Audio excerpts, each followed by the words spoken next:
OMG, I thought I was alone. My sister attacked me, twisted my arm, and claimed I was adopted while my parents never believed me. I came across a story that resonated with my own experiences, and it provided me with a great sense of closure. I feel compelled to share my narrative in hopes that it may assist someone else, just as that post aided me. During my childhood, my sister was particularly cruel. With nearly a 7-year age gap, she possessed both the physical strength and maturity to make my early life a nightmare. Her go-to activities included inflicting physical pain or whispering disturbing and false declarations in my ear to instill fear in me, often claiming that my parents did not love me. This torment occurred almost daily, and eventually, I began to believe her. My parents, both struggling with alcoholism, frequently left me under her care when they ventured out to bars, exacerbating the situation. Whenever I attempted to confide in my parents about her behavior, she would fabricate stories portraying me as the instigator or as an irritating child, placing blame squarely on me. For reasons I cannot comprehend, they always took her side. In hindsight, she was likely their favored child. They would go to great lengths for her, while ignoring my cries for assistance. I recall an incident from when I was about 5 years old. She, being a teenager, inflicted a painful snake bite on me and twisted my arm in a way that caused me immense suffering. I was in tears throughout this ordeal, and when I finally managed to escape, I was sobbing so hard I could hardly articulate. I rushed to my mother, desperate to explain what had transpired, but my sister barged in, claiming I had attacked her and that she had merely acted in self-defense. I struggled to articulate what had truly happened, overwhelmed by fear, and ultimately ended up being punished. Such episodes recurred frequently. My sister would concoct elaborate stories, and I became the troublemaker, who was never believed, while my sister, the golden child, tormented me for years. Sometimes, I still feel like that frightened 5-year-old who cannot speak up. My sister would retrieve tools from my father's workshop to threaten my life. I distinctly remember her brandishing a handheld scythe at me one day after school when we were alone. Even though this was nearly 20 years ago, the image of her soulless, dark eyes remains vivid in my memory. During one of her outbursts, she held that scythe above her head with wide, frantic eyes. Every time I watch a serial killer documentary and hear about such behavior, I am thrust back to that moment. Despite undergoing over a decade of therapy, I still unexpectedly unlock memories of her psychological torture. She was also fixated on disparaging my appearance. She would frequently tell me how unattractive and overweight I was, how large my forehead was, and how I was too ugly to be our parents' biological child, insisting that I must have been adopted. These hurtful comments were a daily occurrence for almost a decade. Growing up as a girl in the 1990s during the era of cocaine chic, my self-esteem was already fragile, and my self-image has been permanently impacted. Just recently, at the age of 30, I reminded my hairstylist to hide my huge forehead. She looked at me with concern and expressed that she had thought I was joking all along because I actually have a very small forehead. She assumed I was being sarcastic for the past 6 years. More therapy awaits. The only individual who ever truly believed me was my best friend. Without her support during my childhood, I might have taken drastic actions against myself as the situation escalated as we grew older. My sister would erupt in violent rages over minor provocations. By high school, she was struggling academically and had developed a drug habit. While babysitting me, she would invite older men over, often meeting them in our family barn. I can only speculate about their intentions. My parents were oblivious to this, and when she would leave me alone to go to parties, they remained skeptical of my claims. This only changed when she was arrested for drugging someone at a party, resulting in her brief stint in rehab. Shortly afterward, my parents divorced, and it seemed as though my sister became even more unhinged. Around the time I was 15, my sister began to assert that she was possessed. She would throw herself on the ground, twist and writhe on the floor, and engage in violent behaviors, such as spitting and slapping. Occasionally, she would chew on items to alter the color of her spit and induce vomiting. Most of her attacks were directed toward me and her boyfriend, yet astonishingly, she never lashed out at our mother. At times, she would speak in tongues. Her supposed possession escalated when I was around because she would physically attack me, while my mother would remind me that it was the influence of a demon. At this point, my mother's alcoholism had worsened, compounded by opioid addiction. As a teenager, I found myself ensnared in a living nightmare between both of them. The significant shift in dynamics was that, now, my sister could assault and verbally abuse me in front of my mother without consequence. On Thanksgiving that year, I attempted to overdose on sleeping pills but awoke in a pool of vomit. A few days later, when I finally got out of bed, my sister had taken my phone, threatening to reveal my suicidal thoughts to everyone I knew. Keep in mind, she was in her 20s and still engaged in tormenting me. My mother never acknowledged this incident again. She simply cleaned the Thanksgiving sweet potatoes off the rug and allowed me to skip school. I had 1 or 2 additional suicide attempts before turning 18. Eventually, my sister began undergoing exorcisms, during which she and my mother would vanish for days or weeks on end. I often wondered if they were using drugs together or engaged in other questionable activities. This absence felt like a blessing for me: no inebriated or high parents, and no sister exhibiting demonic behavior. I thrived during those periods, achieving a 3.5 GPA, getting involved in extracurricular activities, and working part-time in a home for individuals with mental disabilities. I found joy in the company of the residents, and obtaining my driver's license at 16 allowed me to escape the chaos whenever necessary. Despite the recurring turmoil, I pushed through and graduated a year early at 17, earning a full scholarship to a private university. Soon after, I distanced myself from my family and underwent years of intensive therapy. My anxiety, rooted in my tumultuous upbringing, rendered me fearful of large crowds. Consequently, I did not attend my graduation or my first day on campus. I was simply terrified of social interactions, necessitating weekly therapy for several years. My mother reached out a few years later, claiming to be sober. However, she was far from it, but I missed the warmth of familial connections and decided to return home to test the waters. My sister continued living with our mother and grandparents. Although she no longer claimed to be possessed, she still experienced intense and sudden outbursts over trivial matters. Aiming to avoid confrontation, I planned to ignore her outbursts, as my therapist had advised, in hopes of not providing her with fuel for further aggression. However, upon reflection, this strategy was ineffective with someone who likely has a personality disorder. I cannot ascertain her diagnosis. She has not pursued one, choosing instead to self-medicate with marijuana and alcohol. In hindsight, returning to that environment was a mistake, but I still long for parental love and support in my 30s. I crave validation, wishing someone would acknowledge the efforts I have invested in my personal growth. At gay pride events, I find myself overwhelmed with emotion whenever I receive a hug from a parent. Those poor people must think something is seriously wrong given how hard I cry. Nevertheless, I am in a better place now.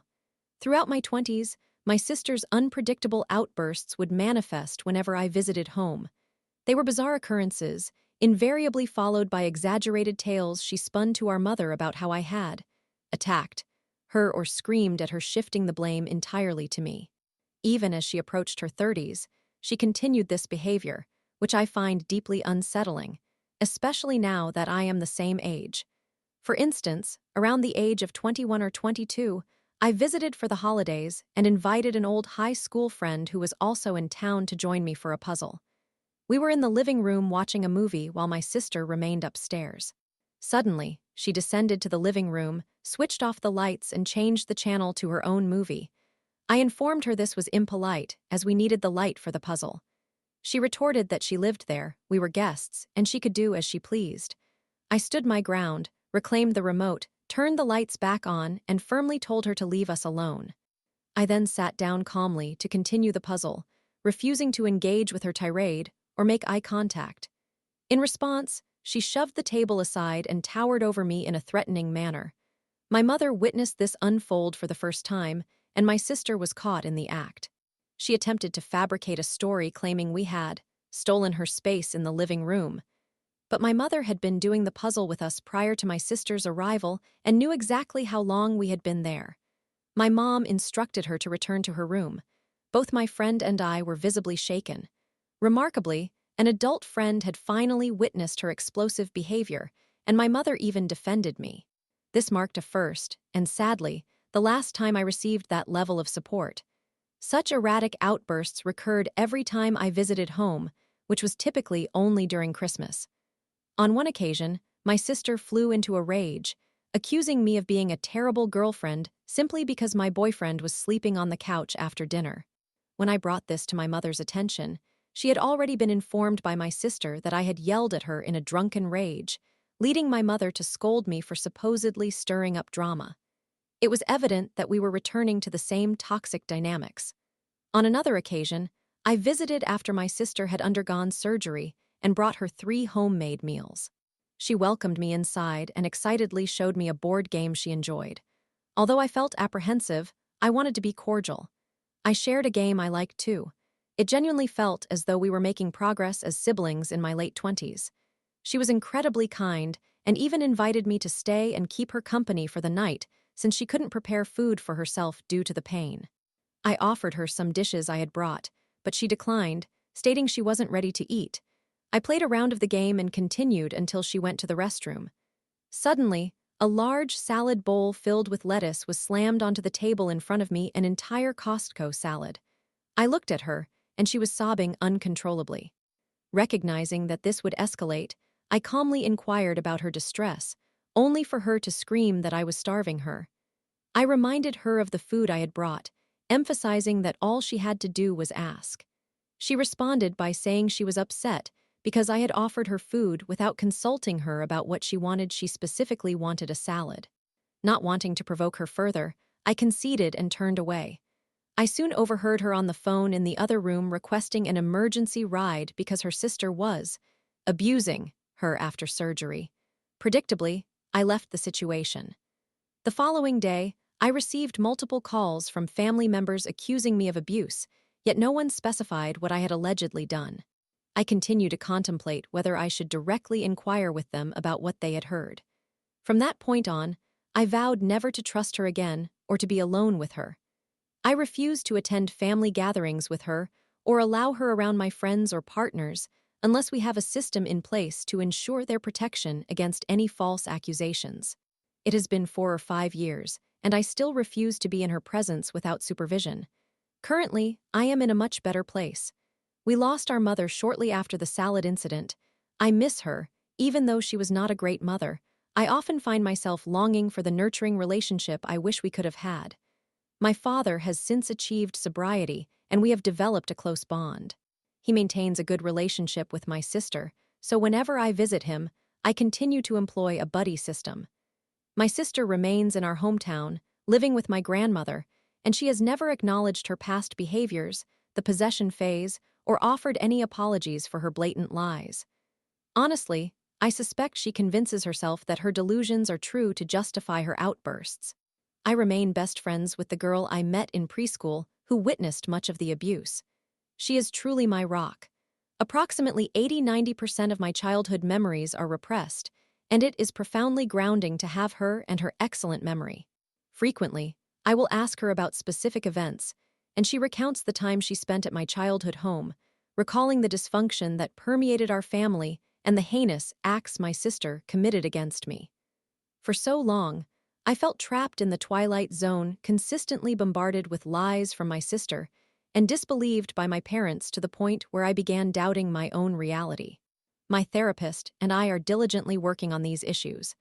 I am set to marry my partner next year, who has been incredibly supportive and believes in my experiences. It is liberating to finally feel seen. Last year, we purchased a house situated coincidentally near my sister's former best friend from high school. She has disclosed numerous disturbing accounts regarding my sister's behavior during that time, revealing a pattern of bullying and mistreatment. I am not the only victim. Additionally, she shared some deeply unsettling stories of things my sister confessed to doing to others, beyond what she did to me. Consequently, she chose to cut ties with my sister. While these stories do not pertain to me specifically, I think it's imperative to respect other victims' experiences.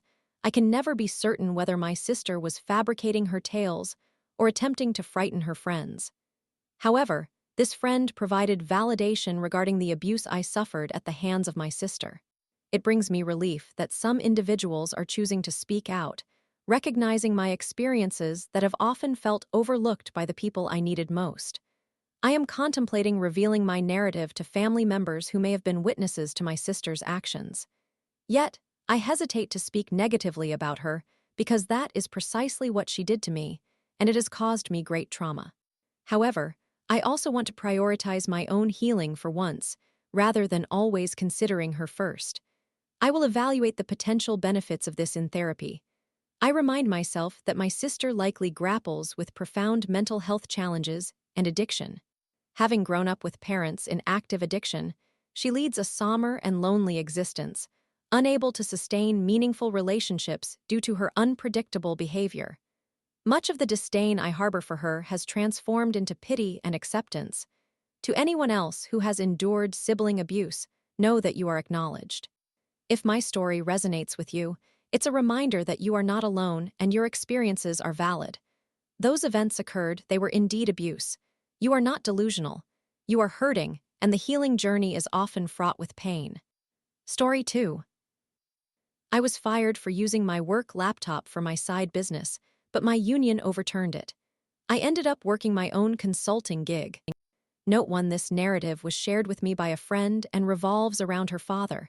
I may not be able to respond to many follow-up inquiries. It occurs around 2005. I believe the account to be true, but I cannot verify it, naturally. Note 2: this situation takes place in Sweden, where there is no at-will employment. Once an employee surpasses the initial 6-month probationary period, they cannot be dismissed without a justified reason, which also necessitates a documented history. Note 3: I am not a native English speaker, and I may have made mistakes with professional terminology. I am open to any corrections. My friend's father, now retired, was a mechanical engineer. He was approximately 55 years old when this incident transpired and was extremely knowledgeable in his profession. In fact, he possessed skills that were nearly unique. Although they could potentially be duplicated, it would require significant resources, multiple individuals from various companies and countries taking weeks or months to reach the same proficiency with specific projects. He was a straightforward individual who completed his tasks competently, but also raised concerns and expected others to inform him of issues. He focused strongly on finding solutions and had no patience for office politics or maintaining a positive atmosphere at work. Essentially, he was an everyday cantankerous older engineer who expertly knew his field and was always willing to assist if asked, but he was not very enthusiastic about team-building activities and the like. He also operated his own business on the side, working on minor projects. As required by his employer, he had disclosed this and ensured there were no conflicts of interest, so his employer was aware of and accepted this arrangement. He was deemed a valuable member of the team and received several awards, which he did not particularly care about, but still, over his many years with this company. By all reports, he received good compensation, was respected for his expertise, and was accommodated in his working style. In return, he worked diligently and took the time to mentor younger and newly hired engineers to help them become effective colleagues. Then the company was taken over by a larger organization, and a new management team was introduced. Initially, everyone was assured that operations would remain unchanged, but the arrival of new management brought a shift in office culture. The new management began to demand unpaid overtime and promoted a more American corporate culture that included a lot of cheering and clapping. He found it exceedingly awkward and refused to engage. His long-standing status and expertise protected him for a while, until the new management recognized that the pushback against the new culture was largely focused on him and began pressuring him to conform. When he did not comply, they became increasingly hostile, understanding that he wielded considerable soft power within the company due to the large number of engineers he had mentored, which made the resistance to their authority center around him. They began directing him to work overtime. He responded that he was on schedule with his projects, and that if they identified an emergency necessitating additional work hours, they would need to discuss it with the union to negotiate overtime. ensuring it was a legitimate emergency since the union contract prohibited overtime unless there was such a situation. They attempted to coerce him into participating in the cheering and clapping by mandating his attendance and shouting at him to join in, which he did, but with such a lack of enthusiasm that it made the event even more cringeworthy and caused others to laugh. The work environment grew increasingly hostile, and he recognized that a confrontation was inevitable. Being an experienced engineer with knowledge of documentation protocols, he had already prepared himself for the situation. Then it finally occurred. They caught him replying to an email regarding his side business on his work laptop, summoned him in, and terminated his employment on the spot for misappropriation of company resources. He sat at the conference table and looked each of the 3 managers in turn, asking, "Are you certain you want to proceed with this?" They all replied affirmatively. "Are you really certain you want to proceed with this?" He was escorted to his desk by security to collect his phone, badge, and computer, after which he was let out. Once outside the building, he called his union representative, who promptly nullified the termination, asserting there was no just cause for it, which meant that the case would proceed to the labor board for arbitration. The company had an IT policy that permitted the use of the company laptop for personal business, including side ventures, as long as the individual was on a break and adhered to IT security protocols, and the company had been informed of and approved his side business. He was indeed on a break. He had his official declaration of a side business, signed by his previous manager, and the IT policy ready, and shared both documents with the union representative. He then contacted his lawyer, asking him to send a pre-prepared cease and desist concerning 2 patents he owned, patents that were not particularly significant and that he could not leverage for substantial profits, as they were mainly for specific applications used in the solutions he designed and implemented during his employment. However, these patents had been brought to the job, and he allowed the employer to utilize them in exchange for slightly higher compensation, all meticulously noted in his contract, of course. Following that, he returned home for some vacation and to focus on his side business. He was always well prepared and had enough savings to support himself for an extended period, even contemplating complete retirement. My friend mentioned that within a week, he received 2 job offers from competitors that had been interested in recruiting him for some time as soon as they learned he was available. He was polite, but declined, suggesting they consult with him through his side business, as he now had the time, which they eagerly welcomed, paying him double the hourly rate he had earned at his previous employer. His former colleagues began contacting him the day after for advice, recognizing that the projects he had overseen could not progress without his input. He was perfectly courteous, but refused to provide any assistance or information, stating that he had left all his materials with management and advised them to reach out to them, as he was no longer their employee. The same response was given to several clients who called his personal number. Since his private number was not publicly listed, he suspected that both colleagues and clients had invested time and/or money to track it down. It took 2 weeks before a manager called him to ask questions. He politely declined to respond, was met with raised voices, and retorted something like, "I am sorry, you must have mistaken me for someone employed by you," before hanging up. This exchange occurred multiple times, and the following week, the HR department contacted him to inform him that the termination had been a mistaken decision and that he was welcome to return to his position. Once again, he politely declined, stating that he was awaiting the labor board's ruling but was happy to provide consulting services to them. He proposed a pay rate 6 times what he had earned per hour after taxes and administrative fees, naturally. After several days of back and forth negotiations, they had no choice but to agree. He then introduced the patent matter, forcing them to compensate him for those as well. Less than 2.5 weeks after his termination, he was back in his office. Roughly 3 months later, the case reached the labor board. The employer asserted that they believed they had acted appropriately in the matter, but they were still willing to reinstate my friend's father in the interest of goodwill and resolution. My friend's father and the union simply responded that he was now employed elsewhere, running his own business, and was no longer available. The labor board ruled in favor of my friend's father and the union, awarding him the standard damages 3 months of pay as compensation and a severance package amounting to 24 months' salary, including pension contributions, as well as all legal costs incurred by the union that were to be covered by the employer. According to my friend, her father continued working there until his retirement, putting in approximately 20 hours each week for that company and 10 to 15 hours for other firms, earning a satisfactory income by charging them 3 times what he charged their competitors as an extra fee.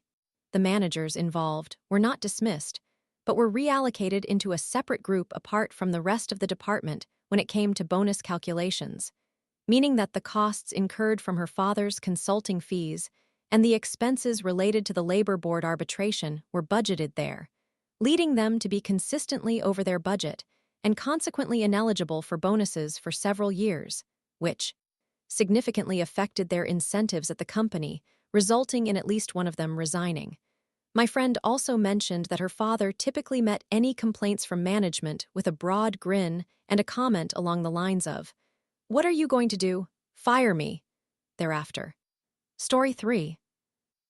OMG, I'm torn between inviting my supportive aunt or my cousin, who was abused by her. How can I choose without hurting feelings? I apologize for the length of this post, but I believe it is significant for you to understand the background of this complex family dynamic. I am a 24-year-old woman, and there is a 16-year age gap with my cousin, who is 40 years old. To summarize, our lives share many similarities, albeit in opposing manners. My cousin and I were both raised by abusive mothers who resented us, and ultimately, we were nurtured and cared for by our aunts. Due to this, numerous individuals have remarked that we essentially became slightly different versions of our aunts. I will begin with my cousin's story. She was born to a mother who was essentially a teenager, getting pregnant at 15 and having her at 16. Compounding matters, my aunt faced significant shame for her early pregnancy, which resulted in her being disowned and expelled from the family. Consequently, she had no choice but to live with her boyfriend, who was also my cousin's father, and he treated her poorly. The strain of living with an abusive partner, coupled with her own severe mental health issues exacerbated by this relationship, made my aunt deeply resent my cousin, leading to both mental and physical abuse directed at her. This continued until my cousin was taken in by my now deceased parents after their marriage, at my mother's urging to protect and care for her. My mother even went to court to strip my aunt of custody rights, which she successfully achieved. At that time, my cousin was 6 years old, while my parents were 30, having a 6-year age difference with my aunt, who was 24. In contrast, I was born to significantly older parents 10 years later when they were both 40 years old. However, my circumstances were not ideal either, as I had a mother who clearly resented raising a baby dependent on her. Things improved only slightly when I reached a more self-sufficient age. In my upbringing, although my mother never resorted to physical abuse, she was emotionally abusive, constantly telling me how she regarded me as the most useless and stupid person alive, while always comparing me to my more accomplished cousin. This cousin, who claimed she was also a foolish teenager disliking my mother's affection for me, joined her in the belittlement. They humiliated me both privately and publicly without remorse. Nonetheless, my cousin has since recognized her wrongdoing, and she now maintains a limited contact relationship with my mother to demonstrate that she did not intend to be so cruel to me. As a result, we have managed to establish a civil relationship. Because of these experiences, I grew closer to my aunt during this period. After a decade, my aunt underwent significant changes for the better, particularly realizing the impact of losing custody of my cousin as a wake-up call. For the subsequent 10 years prior to my birth, my aunt was determined to learn from her past mistakes and improve her life. Despite fears of being assaulted or insulted, she found the courage to secure a job. With some secret assistance from my father, my aunt finally left the abusive relationship with my cousin's biological father. Following this transformative process, she managed to achieve financial independence and sought mental health support to address her issues, even turning to medication to help cope, all while being guided by my father. Her capability to transform her life allowed her to become one of the kindest individuals, albeit with a hint of her previous quirks. Ironically, she became the person I felt safest confiding in when wanting to escape my harmful mother and cousin. She even admitted to me that she wished to treat me better because she felt guilty about the way she had treated her estranged daughter, wishing to compensate for her past mistakes. Thus, we ironically became reflections of our aunts. My cousin followed the path of my mother, excelling academically to attend a reputable college, delaying her career until she secured a good job, and ultimately waiting until she was 35 to conceive her first child. However, she ended up unexpectedly pregnant while engaged, rather than adhering to my mother's approach of waiting until after marriage. Conversely, I mirrored my aunt's journey. I became pregnant at 15 and had my daughter at 16. Ironically, my own mother disowned me for being a teen mother. The difference, however, is that while my aunt never married my cousin's abusive father, my boyfriend is a compassionate and supportive individual who has accepted responsibility for our daughter. He has been both financially and emotionally supportive, working diligently to balance employment and college. I chose to forego college to assume a greater caretaking role, supporting him instead. Most importantly, he has proved to be an exceptional father to our daughter. He is also my fiancé and recently proposed after graduating from college and securing a well-paying job in information technology. However, complications have arisen. My fiancé and I wish for my aunt to participate in our wedding, asking her to walk me down the aisle, in lieu of my deceased father, because of her unwavering support throughout our lives. More controversially, we have chosen not to invite my mother to the wedding and only reluctantly extended an invitation to my cousin at my aunt's request, contingent upon her comfort with her mother's presence. This decision proved to be a grave mistake. When my cousin learned of our intention to include her mother in the wedding, she reacted with fury. She publicly criticized us on social media, questioning how we could possibly be so callous and cruel to associate with someone who had caused her significant harm during her upbringing. She recounted all the terrible actions of my aunt in the past and revealed how she was removed from her custody due to the severity of the abuse. Ultimately, she declared that our choice to include her abusive mother in our wedding was tremendously triggering for her, stating she would never forgive us if we proceeded and denouncing anyone who supported our perceived siding with an abuser. This has resulted in mixed reactions. On one hand, we have supporters, predominantly from my fiancé's side of the family, who assert that while my aunt's past was abusive to my cousin, she has clearly changed in my case. They agree that I am not wrong for wanting to invite a significant figure in my life, regardless of her past actions towards my cousin. They emphasize that as it is our wedding, the choice should ultimately be ours. On the other hand, some express ambivalence. They acknowledge my cousin's feelings are valid, while simultaneously recognizing my right to include my aunt in the celebration. They admit their uncertainty regarding the situation since neither party is purely in the right or wrong. Additionally, there are those who staunchly oppose our decision, claiming my cousin's perspective is entirely justified. They believe it is cruel for us to lack empathy for someone who has endured similar experiences. They have indicated that if my fiancé and I proceed with inviting my aunt, they will not only boycott the wedding, but also publicly denounce us as hypocrites. Now, I find myself in a moral quandary. I understand my cousin's perspective, particularly given the parallels in our lives. I do not wish to appear unempathetic or unsympathetic to her feelings, recognizing the deep scars from her past. Conversely, I genuinely want to include someone integral to my life, who supported me during my childhood and provided refuge when I was ostracized for my status as a teen mother. So, would I be in the wrong for wanting to include my aunt in my wedding plans, even if it implies that I am siding with an abuser?